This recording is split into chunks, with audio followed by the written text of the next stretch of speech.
Percebam, então, que nesse ponto agora da disciplina, nós estamos lidando com grandes transformações que nós experimentamos na segurança internacional no período pós-Guerra Fria, né, na segurança internacional contemporânea. Eu tenho tratado tanto de algumas transições bem estruturais, ou se não estruturais, talvez situacionais, que a segurança internacional experimenta, ou melhor, que as relações internacionais como um todo experimentam, e também a segurança internacional, por sua vez, acaba sendo afetada por essas transformações. Essas transformações, elas têm vários conteúdos, entre eles, né, aquele conteúdo mais linguístico, né, mais conceitual, que compreendia a mudança na percepção e no approach sobre o próprio conceito de segurança, que a gente viu na aula anterior. E agora nós vamos tratar sobre algumas transições mais estruturais, que estão, digamos assim, além da temática da segurança internacional, da temática das próprias relações internacionais. São grandes transições, digamos, macro-sociais, e que impactam, não obstante, na segurança internacional de uma maneira bem importante. Então, 3 são as grandes transições que a gente vai tratar aqui.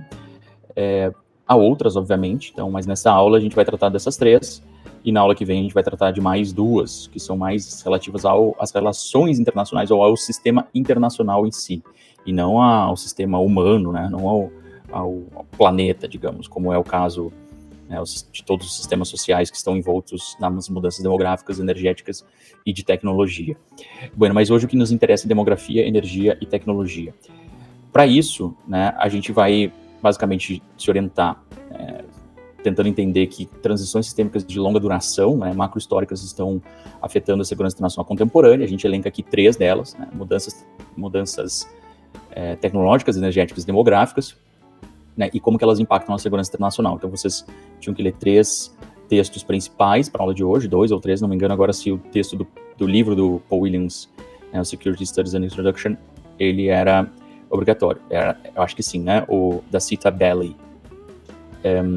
Esse texto lida com movimentos populacionais, que é um pouco a intermediação pela qual a transição demográfica vai afetar a segurança internacional, que a gente entende de uma maneira mais clara, mas há outras formas de mediação que fazem com que a transição demográfica afete as relações internacionais.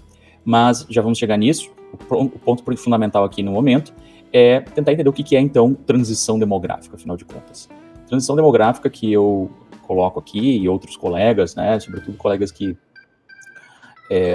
acompanharam a minha formação, e eu, inclusive, acompanhei a deles no programa de pós-graduação em Ciência Política, na URGS, e são mais antigos do que eu, mas de alguma forma têm uma agenda muito semelhante. Então, eles basicamente estudaram de alguma maneira, né, esses 3 elementos, e me parece que esses 3 elementos são muito relevantes, estão em várias análises da segurança internacional, mas pouco tratados com este nome, né?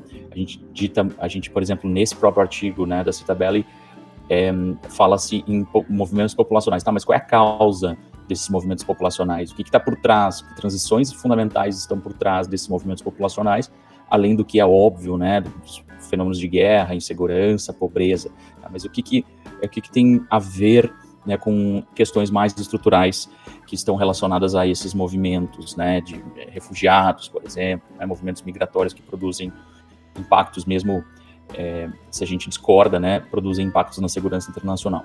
Então aqui a transição demográfica ela significa basicamente isso, assim, que a gente tem, que a gente demorou 10 mil anos desde a sedentarização, né, 10 a 15 mil anos, para se tornar 1 bilhão de pessoas, né, no início do século, 1,5 bilhão no início do século XX, e do início do século XX até o final do século XX, a gente multiplicou por quase 6 vezes o número da população mundial. A gente tinha 1,6 bilhão de pessoas no planeta em 1900, e em 2000 a gente inverteu o número, 6,1 bilhões de pessoas. E agora já em 2050 a gente tem uma projeção de chegar quase em 9 bilhões, né? Um pouco mais até. Então, assim, é um incremento fundamental. Aqui vocês conseguem ver o termo absoluto da população e aqui o incremento relativo, né? Então, o que foi em termos ano a ano o valor do incremento, né, em milhões. Então, eu acho que o ponto fundamental é que essa transição ela se dá pelo aumento populacional, obviamente, né? Isso já estava percebido lá nas teorias sociais, até aquelas mais eugenistas, né, tipo malthusianas, mas, assim, a despeito, né, das recomendações sobre o que fazer com esse processo, algumas recomendações autoritárias, assim, extremistas, esse processo existe, esse processo é fato, né, e aí a gente tem que analisar ele de alguma forma, sobretudo de uma forma mais esclarecida. Esse processo também tem que ser analisado a partir da observação de onde está esse incremento tão grande, tão significativo, né? O incremento, a população asiática sempre foi maior do que outras partes do planeta, né? Mas a gente tem, assim, um ponto bem importante, a permanência da Ásia como a parcela fundamental da população mundial, mas o aumento também da proporção, né, da participação de algumas regiões do sul global, como África e América Latina, né, que, até os anos 1500 nem faziam parte, né, da população mundial. Então, assim, não eram contabilizadas, né, sobretudo na África e na América Latina, né, os povos pré-coloniais. Então, eles começam a ser contabilizados no processo de colonização, e aí a colonização vai possibilitando a ocupação desses territórios, a expansão demográfica, e hoje são continentes que representam uma parcela bem importante da população mundial e que dão conta dessa situação aqui, que é o fato que as regiões em desenvolvimento, né, elas representam a maioria esmagadora da fatia da parcela da população mundial em crescimento. Então, vocês podem ver que a população de zonas industrializadas permanece ali entre 1 bilhão, né, cerca de 1 bilhão, subindo ou diminuindo nesse nível aqui, e a população, né, a contingente demográfico de regiões em desenvolvimento vai aumentando desde os anos 1900, né, também cumprindo já com 1 bilhão, passando aí para cerca de 8 bilhões, né, ou 7 bilhões e meio. Então, assim, o maior crescimento se dá justamente nas regiões de desenvolvimento, que está ligado, obviamente, a situações de precariedade da vida, né, de subdesenvolvimento, a situações de eventuais conflitos, né, incapacidade dos estados para darem conta de conflitos políticos, conflitos econômicos, conflitos sociais. Então, tudo isso vai nos levar a ter que observar algumas regiões que parecem ser turbulentas do ponto de vista desse crescimento populacional. Entre os fatores também que há nesse crescimento populacional, que envolve também transição demográfica, não é apenas o crescimento da população em si. Vocês vão ver que tem um vídeo complementar que eu coloco, né, de apoio para a aula de hoje, que ele mostra justamente isso. Não há uma simplificação de que a transição demográfica significa apenas, né, um aumento da população, mas sim uma reorganização, né, reestruturação das pirâmides demográficas das populações locais. E também processos de mais ou menos inclusão, mais ou menos modernização, né, que seria, modernização nesse caso, envolve a colocação das pessoas dentro do mercado de trabalho moderno, digamos assim, que o trabalho em si é uma mercadoria, a urbanização, a alfabetização, né, a politização da população, então a inclusão dessa população dentro do ambiente político seja mais ou menos democrático, mas esse processo de modernização vai levar também em muitos países em que as organizações políticas eram organizações pré-modernas, esse processo de modernização ele não se dá de uma forma perfeita, ele não se enquadra num tipo ideal, ele vai se dar de uma forma muito acelerada, apressada, muitas vezes, e vai fazer com que essa população ela tenha mais condições, muitas vezes, de se expressar politicamente, de se mobilizar, né, e, ao mesmo tempo, vai ter problemas, por exemplo, de crescimento econômico para dar conta das demandas dessa população.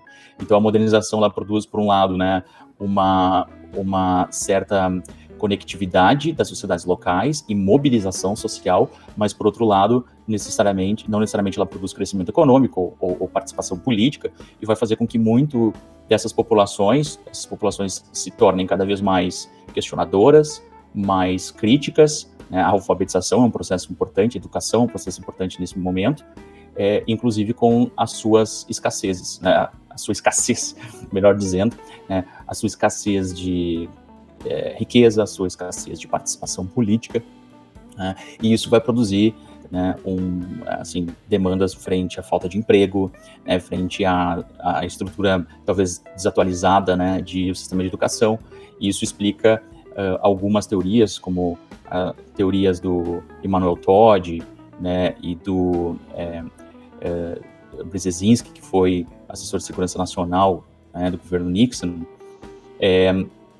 de que existe nessa região aqui, sobretudo, né, que vai do leste africano, passando pelo Oriente Médio até o sul, sudeste asiático, um arco de instabilidade devido a esse crescimento populacional, combinado com uma desestruturação das pirâmides, as pirâmides demográficas, e um processo bem contrastante, né, contraditório de modernização. Então, isso é importante aqui para a nossa visão de que parece ser justamente nessas regiões em que você tem instabilidades, você tem situações de conflitos armados que envolvem, inclusive, interferência de potências extra-regionais para supostamente tentar estabilizar essa região. Então, isso já era um bocado previsto nas teorias geopolíticas de relações internacionais. O processo aqui, por exemplo, de modernização envolve, né, ao mesmo tempo, a alfabetização. Primeiro, uma mudança na pirâmide demográfica em que você tem mais jovens em relação à população local, justamente porque o processo de modernização produziu mais crescimento demográfico nessas regiões. Então, você teve crescimento demográfico, dado a urbanização e a capacidade dessas pessoas de terem mínimo de estabilidade, né, em zonas de crescimento econômico. E aí, mais jovens nascem nesses períodos, né, sobretudo no pós-Segunda Guerra Mundial, o baby boom, e esses jovens, nesses momentos, né, do pós-Guerra Fria, já são basicamente adultos, né, e a gente começa a compensar um processo que havia em que algumas regiões, né, sobretudo o Oriente Médio e o Norte da África, eram regiões velhas do ponto de vista da pirâmide demográfica. E agora se aumenta o número, né, de presença de adultos acima de 15 anos nessas regiões, né, e esses adultos são adultos que vão, de alguma forma, né, ter uma consciência maior sobre o tamanho da família, a necessidade de ter famílias grandes. Então, você também acompanha lá no Oriente Médio, por exemplo, e Norte da África, a diminuição da taxa de fertilidade, né? Você também tem, nesses momentos, muitas crises econômicas, né? Diferenças entre o crescimento real, anual, e o crescimento per capita. Isso faz com que a população, muitas vezes, nessas crises econômicas, percam poder de compra, né, e capacidade de se sustentar. E essa população, então, um acumulado de mudanças em que você tem mais urbanização, mais modernização, você tem um aumento populacional que vai fazer com que essa população se torne, nesse momento, já adulta. Então, esse quadro vermelho, que é a proporção, por exemplo, da população adulta na população total, se torna maior, né, em comparação, né, com os períodos anteriores, em que você tinha um baby boom. Então, e aí essa população cresceu, né, e aí está demandando mudanças por parte da economia e do Estado para que esse sistema econômico ampare essa população. Isso explica muito, por exemplo, a situação da Primavera Árabe, em 2011, que você tem um aumento, né, da população entre 15 e 64 anos, e essa população começa cada vez mais a demandar, obviamente, respostas das sociedades, dos estados, do mercado, para que você consiga dar condições de vida para essa população. Essa população também é mais crítica, é uma população já alfabetizada, já modernizada dentro do sistema de ensino, em que ela tem mais esclarecimentos sobre as dinâmicas políticas e econômicas. E aí, isso faz com que, você tenha justamente este fator demográfico, que é a juventude, digamos, países que têm mais jovens, né, jovens entre 15 e 64 anos, mas que a média desses jovens vai de 25 a 30 anos, são países que têm potencial, primeiro, um potencial de desestabilização, porque você precisa botar essa turma toda no mercado de trabalho, você precisa dar emprego para essa galera toda, Por outro lado, tem um grande potencial também, porque é uma população economicamente ativa, que pode dar conta da economia nacional, pode dar conta, inclusive, de eventuais conflitos armados. Então, tem dois lados bem importantes. Isso vai depender de como que o Estado e a sociedade vão resolver esses conflitos potenciais que existem aqui. Mas por isso que é chamado de arco de instabilidade, que nos anos 2000, né, essas regiões de vermelho, em que a Idade Média estava ali, assim, menor, em torno de 15, 25 anos, tá? Aqui também, né, essa situação, ela já, 2030, ela permanece, mas sobretudo já nos países africanos, que você vai começar a ter um envelhecimento da população do Oriente Médio, do Sul da Ásia, mas nos países africanos é que vai ver esse fenômeno, porque lá, digamos, o boom, né, o baby boom, começa a acontecer na década de 70 e 80, principalmente. E aí que a juventude chega nesses anos atuais com capacidade de apertar o sistema social. Então, bom, isso vai produzir claramente, né, não só pressões para essas sociedades, criar contradições nessas sociedades e demandas de mudança.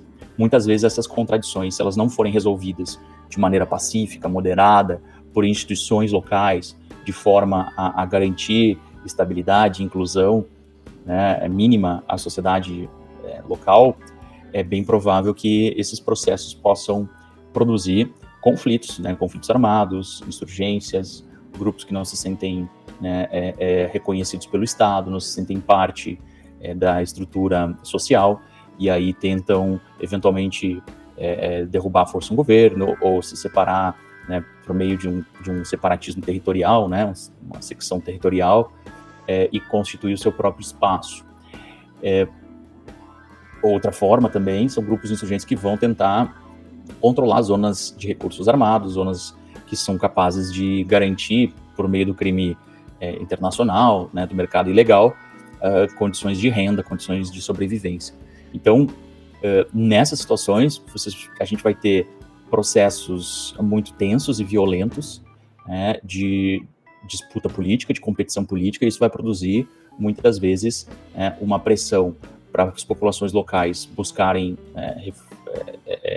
muitas vezes, asilo político, né, mas outras, né, de uma forma ainda maior, quando um conflito armado se deflagra, você tem a situação de ou refugiados, que seriam aqueles deslocados internacionais, que vão para países vizinhos ou para países um pouco mais distantes, né, de uma maneira não voluntária, uma maneira involuntária, ou deslocados internos, que são ainda maiores, quase o dobro do número de, hoje, do número de refugiados internacionais. Então, desloca-se internamente essa massa populacional. Então, aqui hoje temos 40 e 50 milhões de pessoas deslocadas internamente, então, que já são afetadas pelo processo de crise e de deslocamento, e também acabam afetando as outras pessoas nos territórios nos quais elas se direcionam, aos quais elas se direcionam. Então, isso acontece também com os refugiados, tá? E aí, aqui é um ponto importante, porque 80%, né, dessa turma, desse contingente populacional de refugiados, 80% estão em países vizinhos. Se grande parte está dentro, quase o dobro do número total de refugiados está dentro do seu próprio território, um território já em crise, com grandes dificuldades econômicas, políticas, sociais, ainda mais isso é afetado porque esses países, além de terem conflitos internos, também recebem refugiados, porque 80% estão indo para os países vizinhos, né, e não para países ricos, né, como parece acontecer. Então, aqui nos top 10, se a gente for ver, hoje em dia a Alemanha aparece, mas a maior parte dos países que recebem refugiados está ou no Oriente Médio, ou no Sul da Ásia, ou na África. Então, isso é muito importante, e isso vai fazer com que os movimentos populacionais se tornem um tema importante, um tema relevante na análise da segurança internacional. Tá? E se torna cada vez mais importante para a segurança internacional, justamente pelo crescimento da escala das consequências desses movimentos, né, pelo desafio de controle e de resposta estatal, como que os estados, ao mesmo tempo que querem manter aquela sua posição, né, reconhecida pelas relações internacionais formais e informais de soberania, mas então querem manter esse controle e ao mesmo tempo não tem condições de manter esse controle.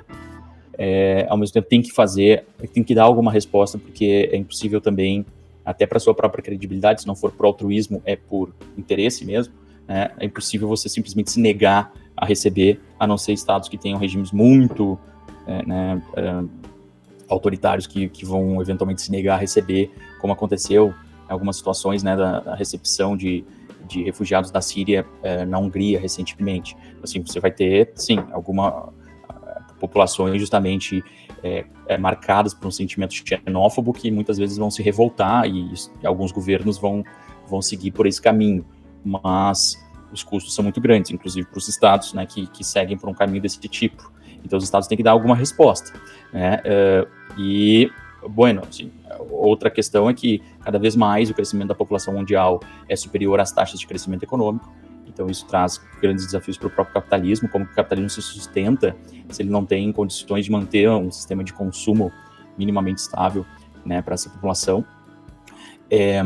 Também, né, os impactos da globalização, dos meios de comunicação e transportes que fazem com que essas pessoas tenham mais condições de se movimentar por longas distâncias, se comunicar por longas distâncias.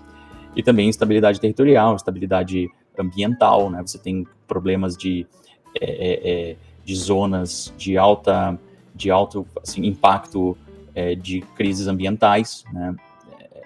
E isso faz com que essas populações também não vejam nas suas terras de origem condições de vida, condições de sobrevivência.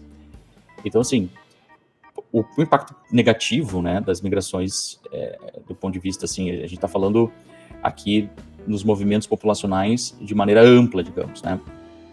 Refugiados são uma parte desses movimentos populacionais. Do ponto de vista, assim, das migrações em geral, os países, a gente já vê nas relações internacionais, impactos positivos e negativos, né, a depender da percepção de quem está lendo. Então, os pontos positivos de quem defende essa ideia como algo importante, como algo que deve ser, inclusive, defendido pelos países receptores, é que migrantes, né, eles mobilizam a economia nacional, eles enviam remessas, eles diminuem, eles muitas vezes melhoram a vida no país de origem. Então, você tem uma capacidade de produzir até crescimento econômico no país de origem, mas também você consegue também mobilizar a economia no país de destino com mais mão de obra, com força de trabalho, incremento na produtividade, inclusive crescimento econômico, o que foi visto na Europa durante todos os anos 90 e 2000, com a grande leva de imigrantes, seja do norte da África, seja da América Latina, mas principalmente do leste europeu, que foi para aqueles países da Europa Ocidental, e constituíram basicamente o crescimento econômico de 2 dígitos que países, por exemplo, como Espanha e Irlanda tiveram nesse período. Basicamente derivado da presença de imigrantes e da força de trabalho dessa população, sobretudo em uma região que está num processo de envelhecimento populacional, como é a Europa. E aí os impactos negativos, né, geralmente mencionados, são transbordamento de conflitos domésticos, né, eventualmente com rivalidades étnicas e ideológicas que vão para outros países, vão para o nível internacional, sobretudo local, regional, mas muitas vezes pode extravasar para o nível internacional maior, né? A facilitação, né, de fluxos que muitas vezes possibilita o recrutamento, né, e a captação e cooptação de membros para redes terroristas, para grupos armados, né, dificuldades econômicas, dada a escassez de recursos, né, que essa população vai ter, e muitas vezes em situações de crise nos locais de destino, essas populações também vão se tornar muitas vezes bodes expiatórios, né, da crise econômica. E também o enfraquecimento de algumas estruturas de poder, né, que essa população ajudava a manter, de partidos políticos, de instituições locais, né, e isso vai afetar muito tanto o país de origem quanto o país de destino.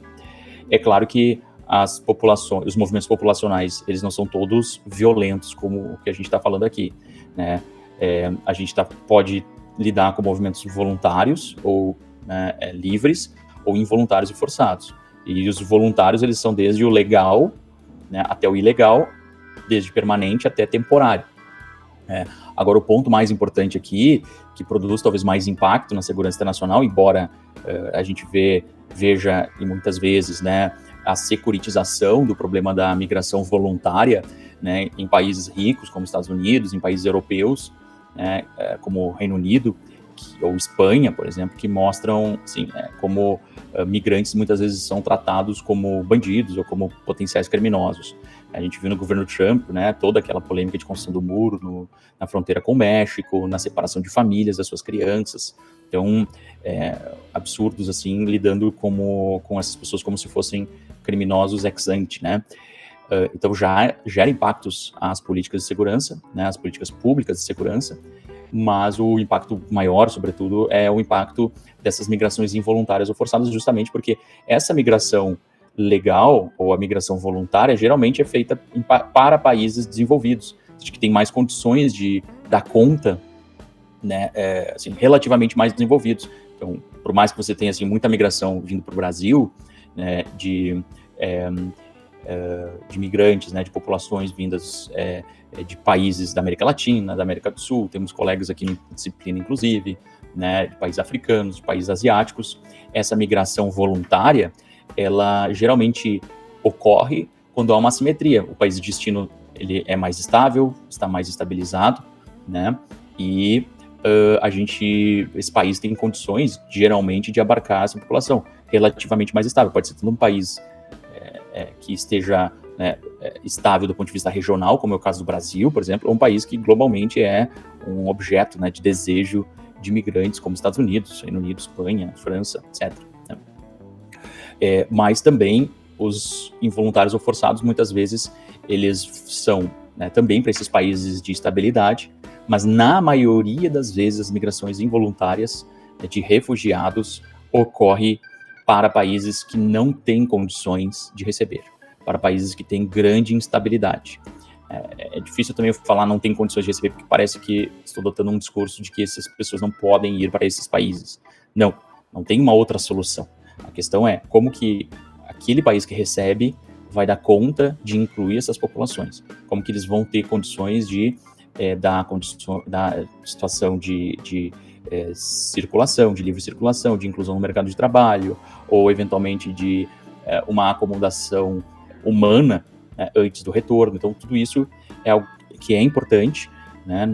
A solução não necessariamente seria o fechamento das fronteiras para os refugiados, mas sim ver como que esses estados que recebem, na sua maioria das vezes são estados pobres, sociedades pobres, como que eles vão dar conta de incluir, né, e de moderar os conflitos que podem ser produzidos por essa transformação social.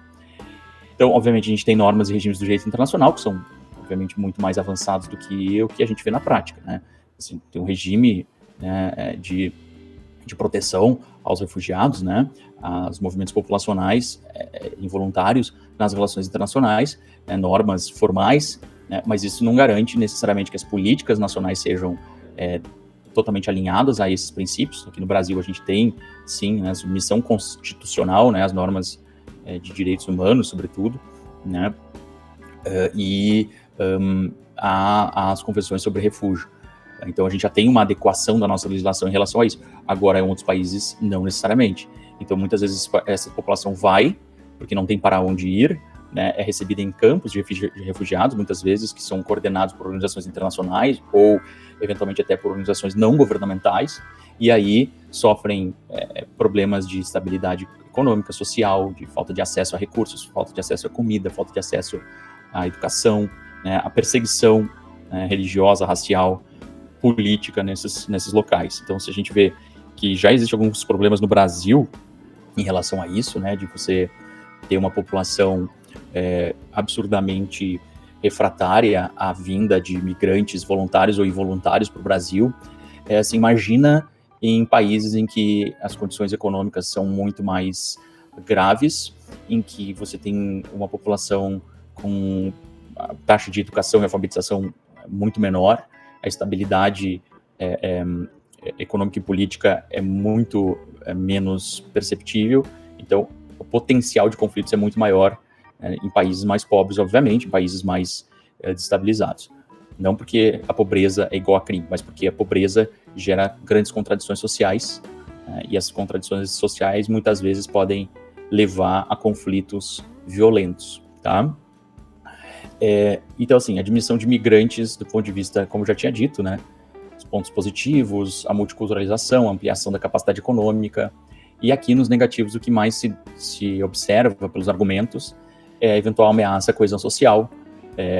Então, quais são os fatores da coesão social? Pode ser que a coesão social seja fundada na ideia de povos livres, ricos, brancos, né? Pode ser, sobretudo, uma ideia racialista da cidadania e da nacionalidade, e que muitas vezes a vinda de migrantes impacta, sobretudo, nessa visão essencialista, né, racial de sociedade, e aí essa sociedade se percebe ameaçada, né, pela presença de imigrantes, e aí também os migrantes começam a ser vistos como dependentes de políticas de bem-estar, como potenciais criminosos, como portadores de doença, como portadores do que é feio, do que é sujo, então toda uma visão absolutamente preconceituosa, né, discriminatória e segregacionista de migrantes, que acaba acontecendo justamente por sociedades que se veem ameaçadas por esses movimentos. Na Europa isso acontece muito, a gente vai ver numa aula específica, né,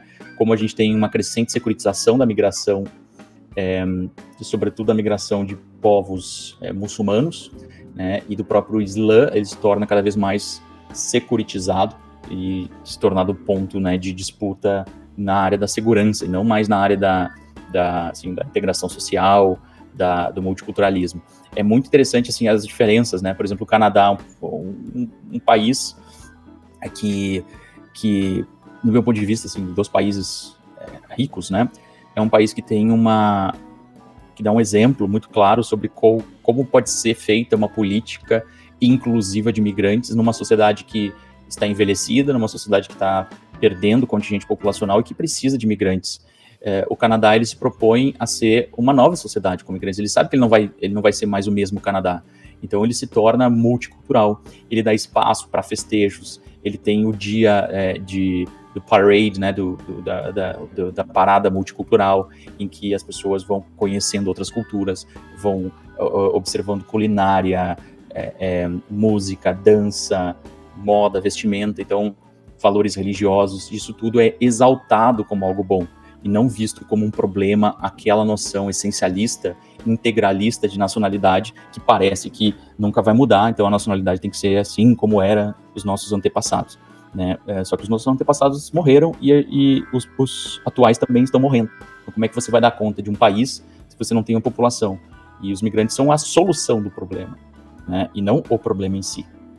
Então, como dar conta desses pontos, eu acho que é muito importante. O Canadá é um caso interessante de análise, né, que a gente pode observar.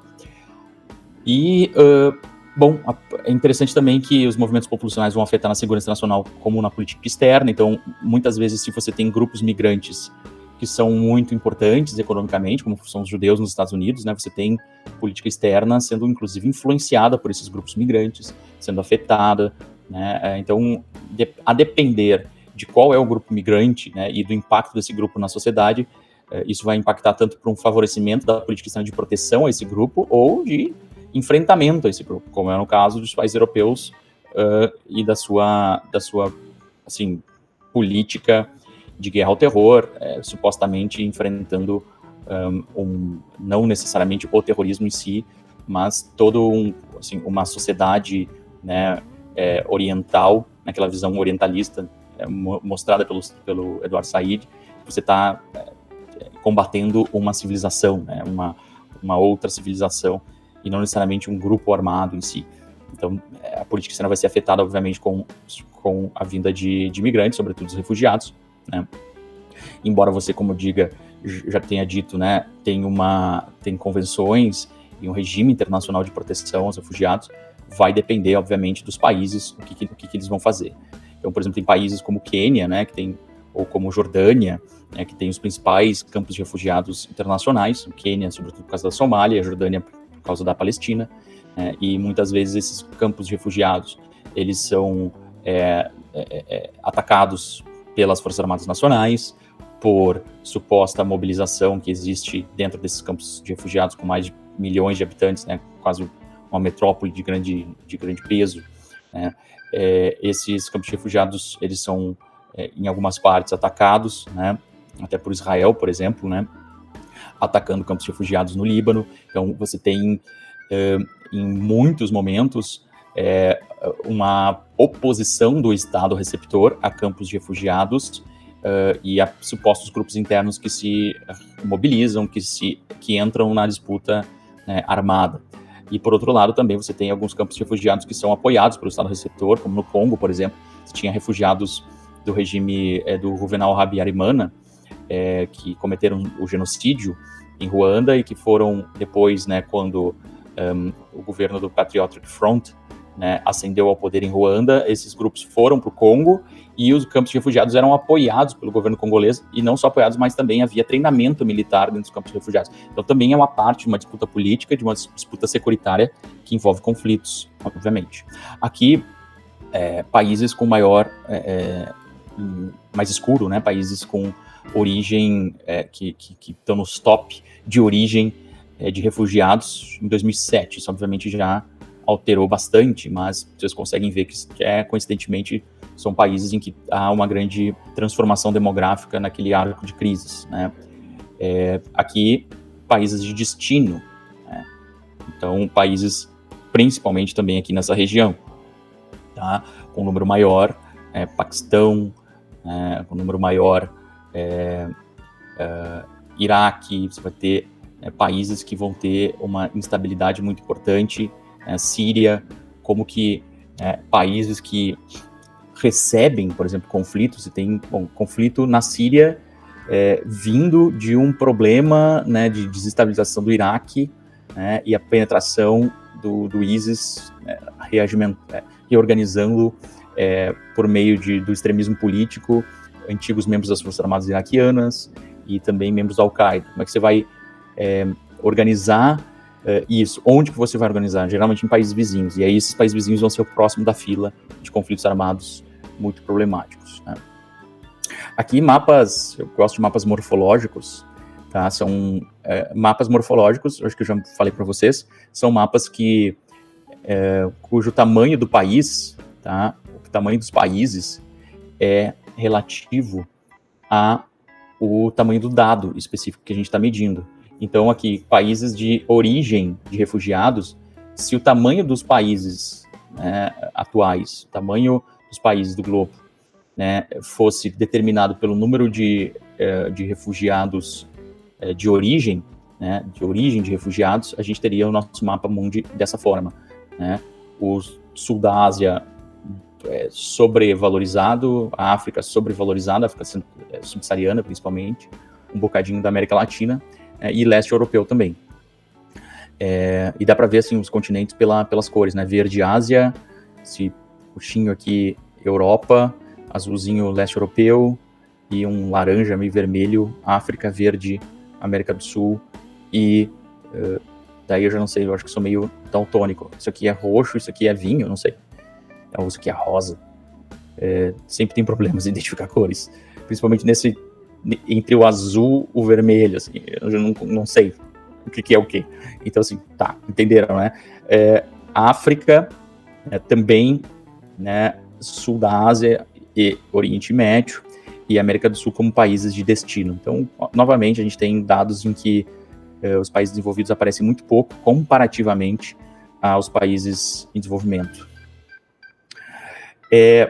Bueno, então, os conflitos violentos geralmente vão acontecer, né, por conflitos domésticos no território de origem ou no território de destino, né, por revoltas, instabilidade política, social, econômica, né, você envolve também o fortalecimento ou enfraquecimento de grupos, sejam os que apoiam refugiados ou os que não apoiam. Então isso vai ter uma implicação bem importante na política doméstica, né, na percepção da população, né, nas mudanças nas estruturas de coesão social, seja para mais ou para menos, e na estabilidade dos países, e na alteração de alguns elementos do tecido social, tá? A gente, quando vai analisar o problema, a situação, a gente tem que ter consciência disso, isso é fato, vai ter alterações, vai ter modificação. Não quer dizer que isso necessariamente precisa resultar em algo negativo para os países que recebem e também tampouco em conflitos, né, em conflitos que sejam violentos. Mas essa alteração é inevitável, isso vai ter impacto na vida dessas populações. O ponto é como que essas populações vão dar conta, né, e o que determina, o que é condição necessária e suficiente, talvez, para que essas populações e os estados que recebem darem conta, né, e conseguirem resolver esse problema de uma forma moderada, de uma forma inclusiva. Outro ponto aqui que eu gostaria de comentar é a ideia de que, então, assim, do ponto mais micro, né, que envolve a relação de mudanças demográficas e movimentos populacionais, a gente já observou grandes impactos na segurança internacional. Mas também há, no médio e longo prazo, digamos, em escala mais agregada, mudanças importantes nas relações internacionais, mudanças estruturais nos sistemas internacionais que as transformações demográficas podem impactar, podem produzir. Entre elas, uma mudança de polaridade, por exemplo, o maior contingente demográfico, maior capacidade de força de trabalho, também significa muitas vezes mais capacidade de força armada, né, de força de população em armas. Então, também a capacidade, digamos, dessa população dar conta de eventual conflito armado, não só como força militar, mas como força econômica de mobilização social para esse conflito armado. Então, muitas vezes, em vários bancos de dados, a população total e a população urbana, que quer dizer a população economicamente ativa, geralmente, né, a população que está envolvida nos processos de cidadania, ela geralmente é maior nos centros urbanos. Esses indicadores de população total, população urbana, eles estão geralmente presentes nos indicadores de poder do sistema internacional. Tá? Portanto, os países mais populosos, eles quando conseguem dar conta do seu desafio demográfico, dando respostas do Estado para a inclusão dessa população e bem-estar dessa população, eles têm mais condições de ter poder no sistema internacional, né, e de fazer grandes transformações econômicas e políticas. Esse é um dos elementos. Um outro elemento, né, não é a polaridade, é a polarização. A polaridade, a gente vai tratar um pouco mais no próximo encontro, mas a polaridade é basicamente a distribuição de poder do sistema internacional. Então, você muda a demografia, no médio e longo prazo, esses estados vão ter mais ou menos poder no sistema internacional. Alguns autores, como o Emmanuel Todd, ele tem um livro bem importante, que é Depois do Fim do Império, ou Depois do Império, que trata sobre a transição, né, o declínio dos Estados Unidos e quem que vai substituir os Estados Unidos. E na possibilidade da Rússia, da ex-União Soviética, substituir os Estados Unidos, ele descarta muito, muito até apressadamente, porque por problema demográfico, sobretudo, né, o envelhecimento da população, a incapacidade dessa população dar conta dos processos econômicos, também não recebe de uma maneira significativa migrantes. Então a Rússia tem um problema claro ali de desafio para dar conta do seu crescimento econômico sustentável no longo prazo, tá? E isso vai fazer também, então, com que alguns países que estejam percebendo o envelhecimento da sua população, que estejam percebendo a diminuição, muitas vezes também do crescimento demográfico, ou o decréscimo demográfico, eles comecem a se aliar cada vez mais, segundo o Ávila aqui, nesse texto que eu coloquei aqui para a aula de hoje, na tese de doutorado dele, certo?